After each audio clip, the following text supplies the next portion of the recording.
불편한 편의점 129쪽부터 사내와의 곤란하고 황당한 대화 이후 경마는 백곰의 편의점을 피해가기 위해 퇴근길 동선을 늘려야 했다.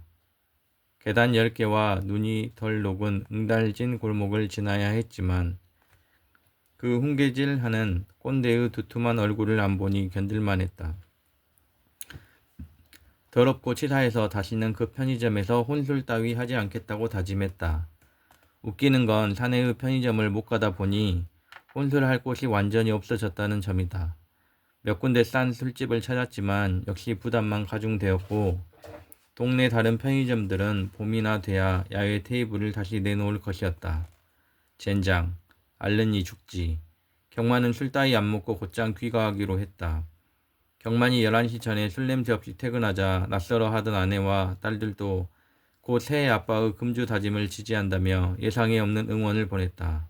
다짐? 새해다 보니 가족들이 오해를 한 거였지만 어쨌거나 오랜만에 가족들이 응원을 해주니 기분이 좋았다. 떡 본 김에 제사 지낸다고 술도 끊어보자고 마음먹었다. 그러자 더 빨리 귀가하고 싶어졌고 혼술 생각도 사라졌다. 퇴근하고 야구 대신 아내와 딸들이 보는 TV 프로를 같이 보자니 재미있는 프로가 많다는 것을 알게 되었다. 특히 수요일이면 무조건 일찍 들어가 딸들과 함께 한 끼 죽쇼를 보게 되었다. 큰딸이 왜 청파동에는 한 끼 죽쇼가 안 오냐며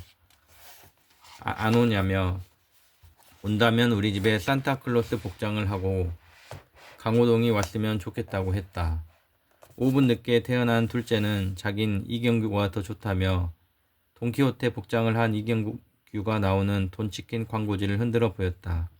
그런 날이면 아내도 치킨을 시키는 것을 눈감아 주었고 아빠가 일찍 오면 치킨을 먹을 수 있다는 걸 알자 딸들도 기뻐했다.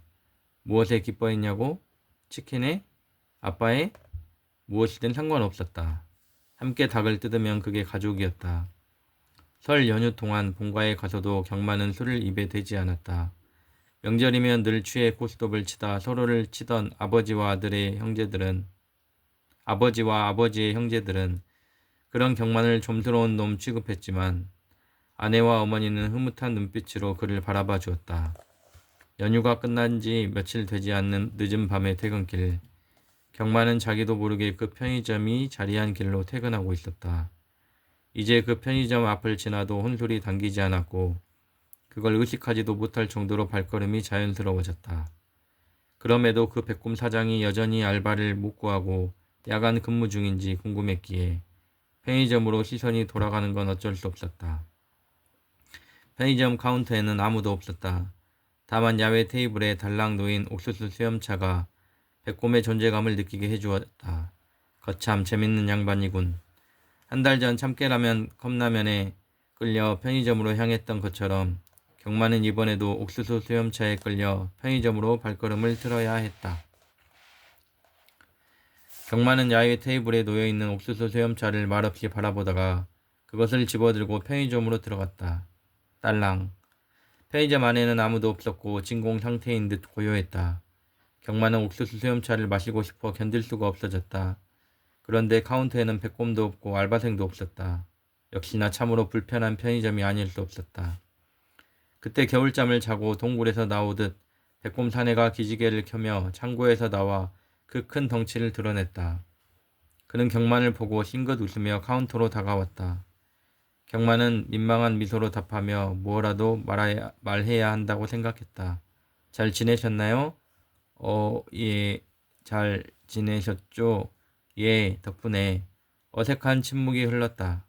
경만은 그제야 옥수수 수염차를 내려놓았다. 얼마죠? 공짜입니다. 왜죠? 댁 드리려고 놔둔 거니까요. 그러니까 왜죠? 전에 말씀드렸듯이 옥수수 수염차 이거 술만큼 중독성 있어. 매일 2개, 3개 드시면 우리 가게 매출에 좋잖아요. 그러니까 미끼 상품인 거죠. 사내가 더듬거리며 말했다. 믿을 수 없는 말이지만 믿기로 했다. 고맙습니다. 경만이 고개 숙여 인사를 했다. 대신 저거 좀 사 가지 그러세요. 경만은 사내가 가리키는 쪽을 돌아봤다. 계산대 바로 앞에 로아커라는 초콜릿이 전시되어 있었다. 예, 그거요. 1+1. 아닌 게 아니라 로아커 옆에 1+1 딱지가 붙어 있었다. 경마는 그가 시키는 대로 로아커 2개를 집어 카운터에 내려놓았다. 청파동에서 제일 고운, 그러니까 아주 똑같이 고운 아이 둘이 이거 좋아해요. 사내는 계산을 하며 예의 그 무심한 표정으로 말했지만 경마는 심장이 두근거렸다. 그는 카드를 건네며 마른 침을 삼켰다. 걔들이 이 초콜릿을 엄청 좋아하는데 언제부턴가 안 사고 초코우유 1+1만 사더라고요. 그래서 내가 물었어요. 너희들 요새 이거 끊었니? 그래서요? 큰 앤지 작은 앤지 암튼 하나가 그러더라고요. 이제 1+1 아니잖아요. 사내가 카드를 건넸다. 경마는 겨우 카드를 받기만 했을 뿐 아무것도 할 수 없었다. 그래서 내가 떠봤죠. 얘들아 이거 얼마 안 한다고, 얼마 한다고 엄마한테 사달라고 그래. 그러니까 걔들이 뭐라고 했는지 아세요? 사내가 너무 느릿느릿 말해 경마는 숨이 다 막힐 지경이었다. 뭐라고 했는데요? 엄마가 아빠 힘들게 돈 버니까 돈 아껴 써야 한다고 편의점에 가면 1+1만 사라고 그랬다는 거예요. 거참 정말 알뜰하다 싶었고 애들이 참 잘 컸다 싶었죠. 어제부로 이 상품 다시 1+1 됐으니까 오늘은 아버지가 사가시면 되고 내일부턴 딸들 보고 사러 오라고 하세요. 경만의 눈에서 눈물이 흘러내리는 걸 본 사내는 헛웃음을 한번 짓더니 계산대 바닥을 통통 두드렸다. 경만은 코트 소매로 눈물을 훔치고 사내에게 목례를 한 뒤 지갑을 열어 카드를 집어넣었다. 지갑 속에는 딸들이 1+1으로 웃고 있었다.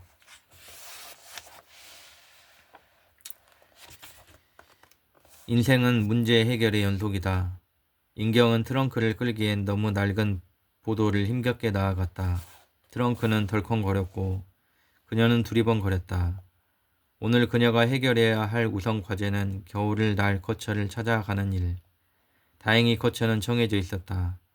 하지만 길치인 그녀에게 서울의 오래된 동네 골목을 헤매며 집을 찾는 건 결코 쉬운 일이 아니었다.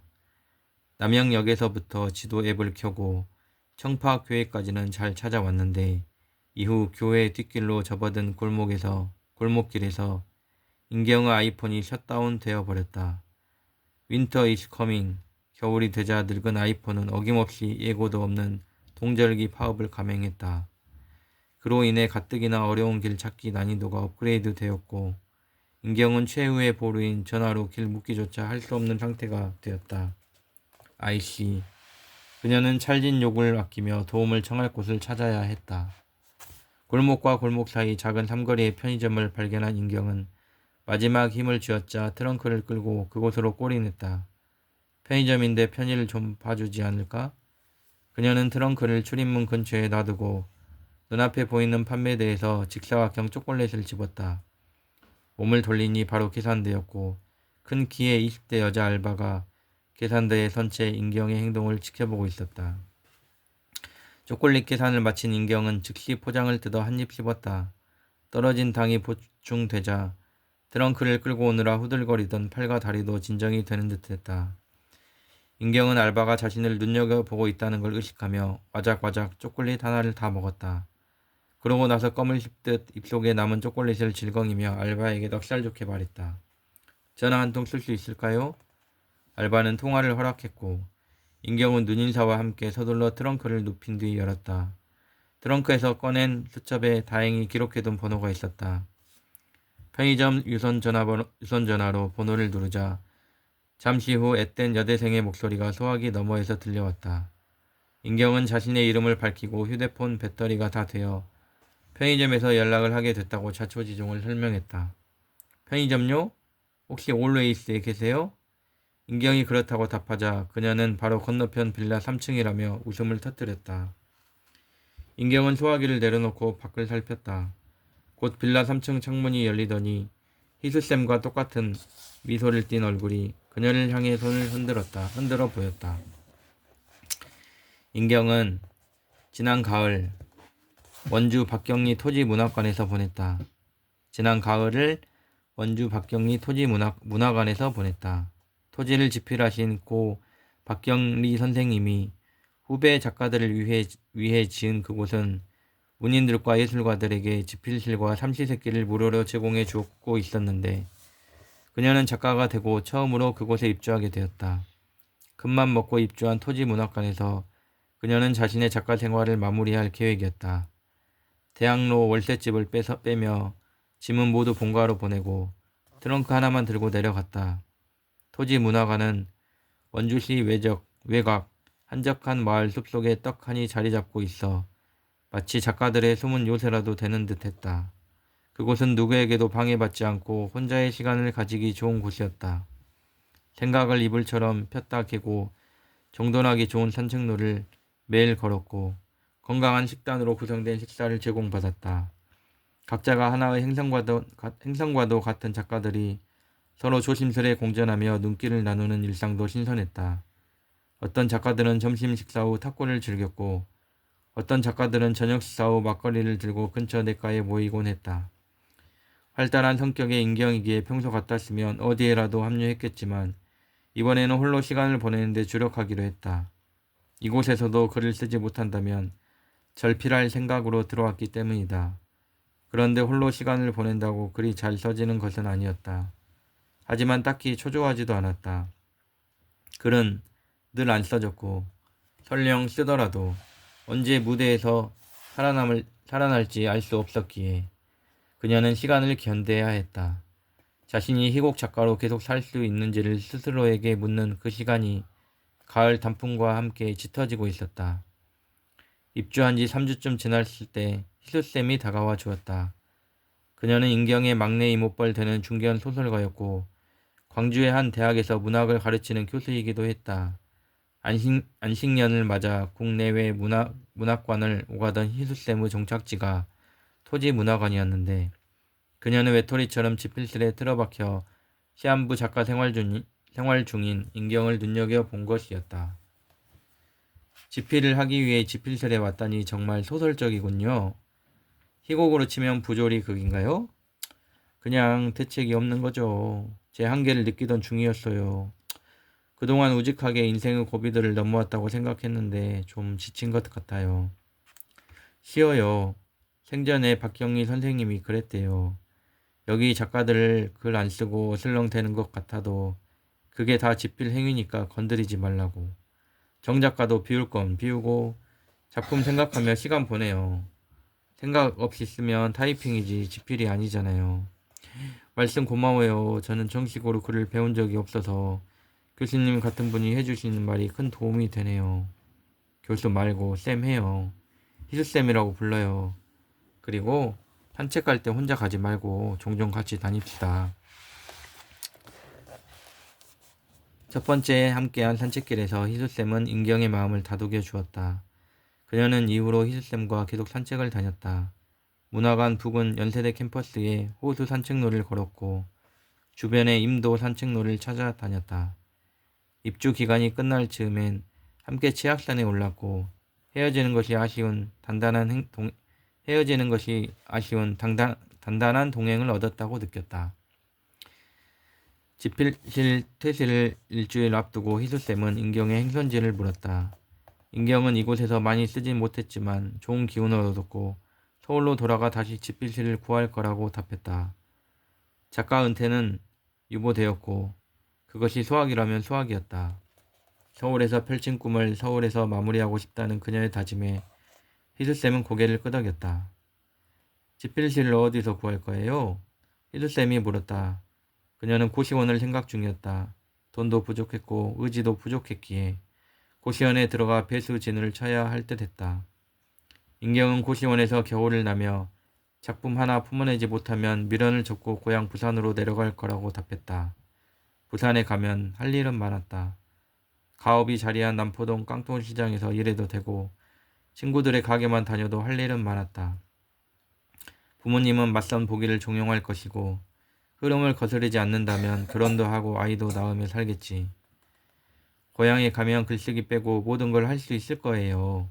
인경이 수줍게 웃으며 말했고 희수쌤이 어색한 미소로 답해 주었다. 다음 날 희수쌤이 괜찮으면 고시원이 아닌 곳은 어떠냐고 물어봤다. 그녀의 대학생 딸이 방학에 광주 본가로 내려가면 속대 앞 전세 빌라가 비어 있을 테니 그곳에서 글을 써보라는 제안이었다.